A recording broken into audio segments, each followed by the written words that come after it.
Saan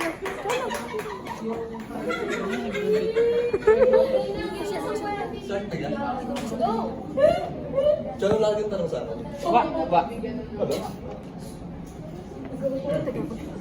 Ano po, para sa akin po masaya po yung experience. Literally po na masaya lang po talaga siya. Kasi po yun nga po yung sinabi ni Choro na kapag na-appreciate po natin or na-express po natin yung mga gratitude natin, kumakalat po yung positive energy and nagkakaroon po yun ng chain reaction kaya po napansin ko po na lang po tayo sa saya po nag-iingay po.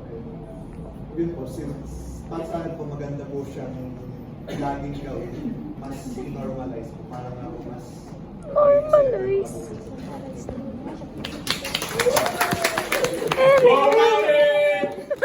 Bakit mo rin? Kasi usually crush ko sa isang may simori.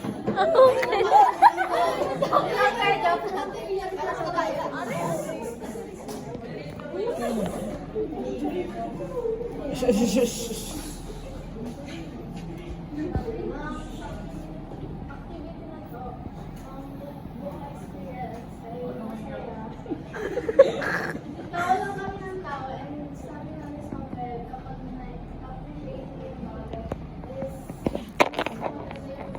pasok lang energy. And sa nakita ko po, kahit mga simpleng bagay, may na-appreciate talaga tayo sa isang tao. Kagaya nila na yung sininawa namin.